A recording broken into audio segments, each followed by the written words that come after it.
Grace's mission, our very simple mission, is to educate and empower churches to recognize, prevent, and respond to abuse. Safeguarding is all about empowerment.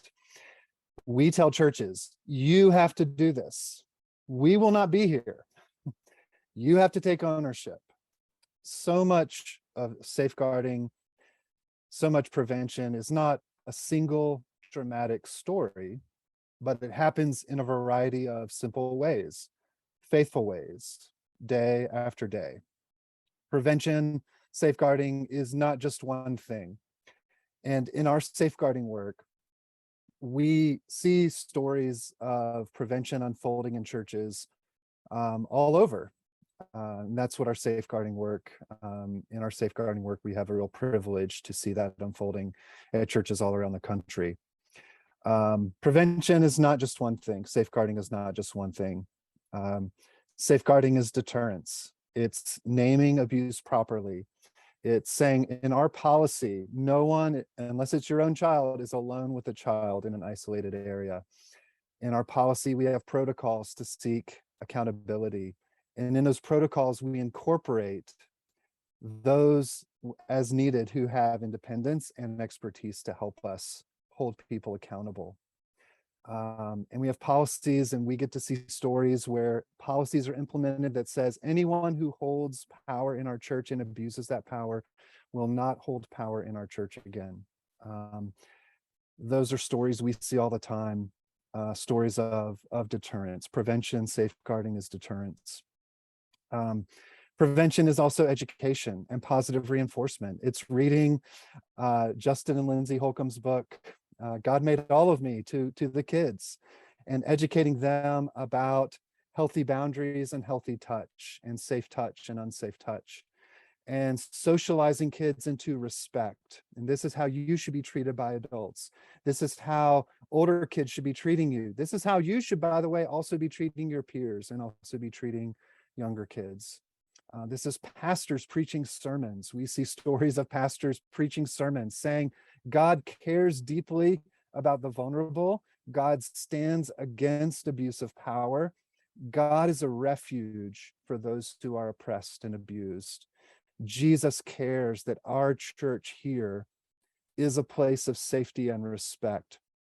We have the privilege of seeing stories all around the country, stories like that, stories of education and positive reinforcement. Safeguarding is also about interruption. Prevention is about interruption.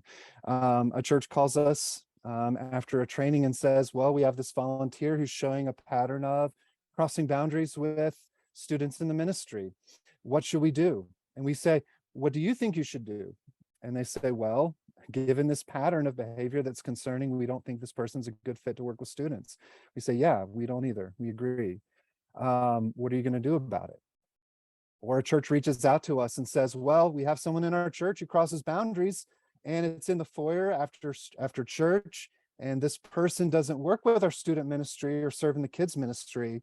And because they don't, there's not really anything we can do about it, can we? And we say, well, actually you can. Actually, you must do something about this. And you need to reinforce a boundary with that person and say he is not to initiate that contact with that minor. And if they get angry with you, that's okay. You can handle it. You handle it as a team. You're adults. You can handle it. Prevention is interruption. And then the last example I'll just give briefly is prevention is remaining vigilant to threats. You know, churches reach out to us and say, well, we've got this known offender who's reached out to our church. What do we do with this person? We're not sure what safeguards are recommended. And through a process with our help, they check public records and realize, oh, he's still lying to us about what he's actually done. And that is the very most clear, obvious evidence you have that this person is still very much a present danger to others. So prevention, of course, is stopping abusers from having further opportunities and access. Prevention's being wise as a serpent and remaining vigilant. In our work, my colleagues and I, we have the honor of seeing these types of stories every week in our safeguarding work. Prevention's hard. Prevention takes everyone working together. The most dedicated pastor or children's director or volunteer or parent in the end is just one person.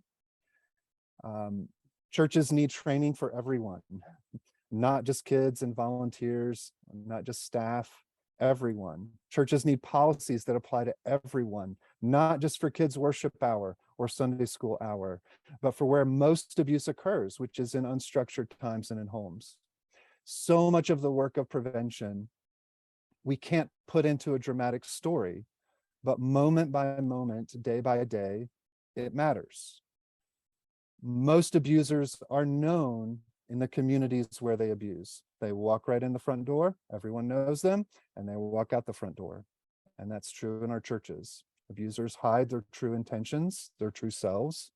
So it takes all of us, because everyone counts. Everyone matters, every child, every adult, every single person. We work with a church that decided to start a new ministry at their church, that it would involve kids from the community in their church. One of the pastors shared with me the attitude he noticed immediately on the team who were starting the ministry. He said the team was excited to take all of the safeguarding lessons they were applying from their training with Grace and the policy work they were doing with Grace and apply them in this new ministry. They welcomed it as an opportunity to do what God wanted them to do.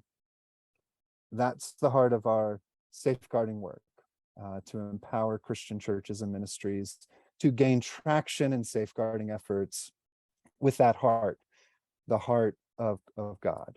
So it's a privilege to be a part of that empowering work, that safeguarding work. Thanks, Laura.